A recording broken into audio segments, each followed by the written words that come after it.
What about the pieces of West Bank we're going to end up with?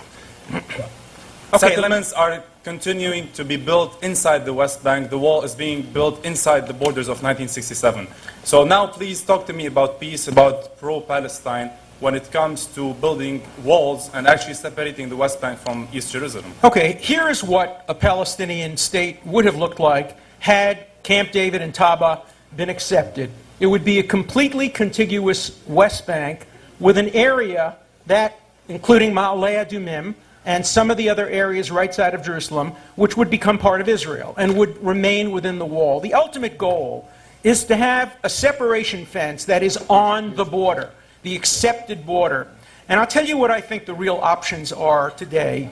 The real options are, if this new peace party wins, if the Sharon Peres Peace Party wins, it will offer the Palestinians a very good deal, a deal much like that what was rejected at Camp David and Taba. And by the way, if you think it was the Israelis who rejected it, just ask Bill Clinton. He has told me, Dennis Ross has told me, it was completely in the fall, completely in the hands of the Arafat, and that's true of Prince Bandar as well. But if it gets accepted this time, and if the peace party prevails again, they will be offered something very, very close to that. It will be a viable Palestinian state, much more viable than anything Israel was offered and accepted in 38 and in 47. And I think every reasonable person today would urge the Palestinians not to repeat the disastrous mistakes they made in 48, they made in 67, they made in 2000, they made in 2001.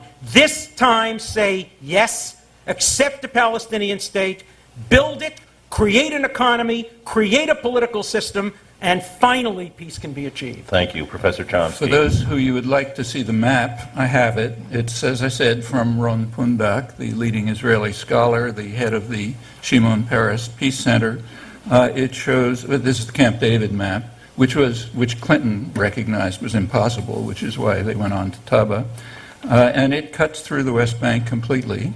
It's not that. It is. Here it is. Here it is. This is Ron Pundak's map. That's the one the Palestinians... We know that everyone can see them clearly. Ron Pundak is not a Palestinian. He's the head of the Shimon Peres Peace Center. This is Dennis Ross's map. Yes, Dennis Ross was the U.S. negotiator whose word is meaningless. Ron Pundak is the leading Israeli scholar. And if you want to go into why Ross's book is worthless, I'll be happy to say it. It's obvious to any reader. It stops... You know, what's obvious to you is not obvious to other people. Well, I'll tell you why. It stops, notice that his book stops immediately before Taba. Why? Because Clinton's parameters and what Clinton said about the acceptance of them by both sides and the Taba negotiations completely undermines Dennis Ross's book. So he therefore terminates it right before that and can therefore make these absurd claims. But if you want to learn something about it, look at Israeli scholarship. It's much more serious. Thank you. Good evening. I'd like to thank both professors for speaking so eloquently tonight. My name is Josh Suskowitz. I'm a recent alum of Harvard College, and I'm really glad to be back. I have sort of a simple question for Professor Chomsky. It seems to me that you left out in your analysis the element of violence, psychological, physical, against Israel, against Jews. And it seems to me also that the history that Professor Dershowitz described, a lot of that is dictated by what happened, the terrorism, the wars against Jews, especially considering the immediate history right before the establishment of the State of Israel, the Holocaust, and everything that has happened since. So I'd like you to address the effect of the psychological effect and the physical effect of war and terrorism on Israel. Well, that's half of a very important question. The other half of it is, what's the effect of war and terrorism on the Palestinians? Now, if you take a look at, we're not supposed to talk about that question here, but if you look at them both, you'll find that what Benny Morris described is in fact correct. The balance of terror and violence is overwhelmingly against the Palestinians, not surprisingly, given the balance of forces. And that's even true, that's true right to the present. I mean, for decades, Israel was able to run the West Bank virtually with no forces, as Morris and others point out, because the population was so passive.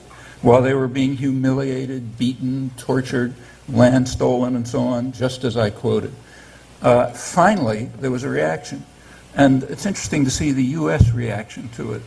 In the first month of the Intifada, this one, October 2000, in the first month of the Intifada, 74 Palestinians were killed, 4 Israelis were killed. It's all in the occupied territories. The Israeli army, according to its own records, fired 1 million bullets in the first day, which disgusted the generals when they learned about it.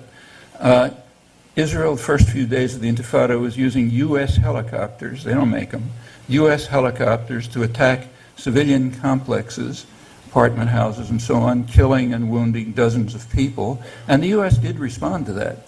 Clinton responded by sending the biggest shipment of military helicopters in a decade to Israel. The press responded too by not publishing it. I should add, refusing to publish it because it was repeatedly brought to their attention. Well, while the ratio was 20 to 1, which is pretty much what it's been for a long time, there was no concern here. Then, over the next 2-3 years, the ratio reduced to closer to 3 to 1. And then came enormous concern about the 1, not the 3. And this goes back for a long time. What I quoted from Mars is accurate. Well, Brief, you know, no follow-up, a very brief response. the idea that there is this vast conspiracy between the American media and both Democrats like Clinton and Republicans like Bush to hide the truth from the American public